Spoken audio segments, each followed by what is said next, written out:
So students, open your book, page number 9. In the previous class we have done the introduction of the chapter, that is hardware and software. पढ़ा था बेटा, ठीक है, जिसमें हमने hardware part में memory पढ़ी थी, primary memory and secondary memory. Primary memory जिसे हम कहते हैं इंटरनल मेमोरी, ठीक है, दो तरह की होती है, RAM and ROM. Now today we will do the secondary memory. So open your book. Secondary memory of a computer is called the external memory. Secondary memory computer की कौन सी होती है? External memory. Okay, and it is used to store information permanently. इसमें हम किसी भी information को हमेशा के लिए सेव करते हैं, ठीक है. जैसे hard disk. Hard disk is fix inside the CPU box. CPU box के अंदर हार्ड डिस्क होती है, इस तरह से दिखती है. While working in a program, the CPU uses RAM for processing. ठीक है, जब हम काम करते हैं कंप्यूटर पे तो what happened, क्या होता है, CPU RAM के थ्रू प्रोसेस करता है. And when we save the file, और जब हम उस फाइल को सेव करते हैं तो वो RAM के थ्रू हार्ड डिस्क में सेव होती है, ठीक है. परमानेंटली कहाँ जाके सेव हो जाती है?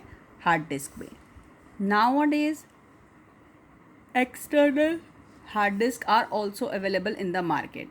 अब सिस्टम के साथ ऐसे एक्सटर्नल हार्ड डिस्क भी आती है. एक सिस्टम के अंदर होती है और एक सिस्टम के बाहर भी होती है, जिसे हम कहते हैं एक्सटर्नल हार्ड डिस्क, ठीक है. इसका क्या यूज़ है? अगर हमें बहुत ज़्यादा डाटा, बहुत ज़्यादा फाइल्स बनानी हैं तो हम एक्सटर्नल हार्ड डिस्क में उसका बैकअप लेके रख सकते हैं, ठीक है.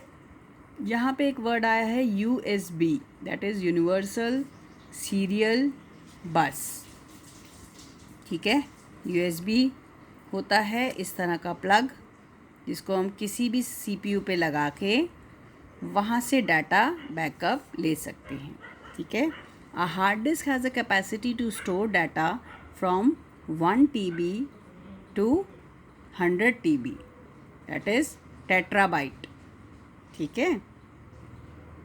कंप्यूटर की जो मेमोरीज होती हैं वो बाइट में, जैसे हम वज़न तोलते हैं ना, तो किस में तोलते हैं? केजीज़ में. 1 किलो, 2 किलो, 50 ग्राम, 250 ग्राम, आधा किलो, है ना.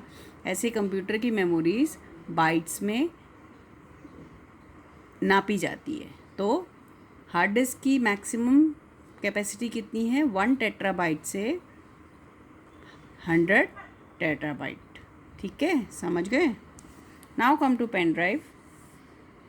पेन ड्राइव देखा भी होगा आपने. It is a small portable secondary storage device. ये भी एक सेकेंडरी स्टोरेज, सेकेंडरी मतलब जिसमें हम अपने डाटा को हमेशा के लिए सेव करते हैं, ठीक है. इतनी छोटी सी होती है.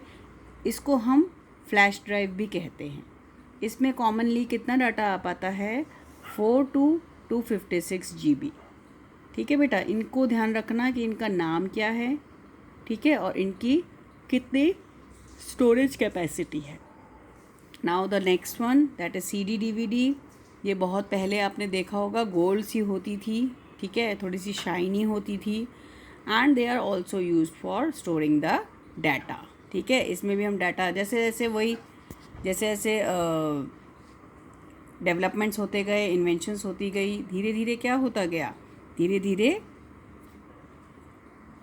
ये चीज़ें भी डेवलप करती गई. पहले CD में डाटा, पहले सबसे पहले फ्लॉपी डिस्क होता था, ठीक है. फिर वो धीरे धीरे टूटने लग गई, ख़राब होने लग गई, तो CD बनी. अब CD को भी हम हमेशा तो प्रॉपरली नहीं रख सकते, उनमें स्क्रैच पड़ जाते हैं. उसके बाद हमारी पेन ड्राइव बनी. अब पेन ड्राइव में लिमिटेड डाटा आता है, ठीक है. 8 GB तक, ज़्यादातर 256 GB तक आ सकता है.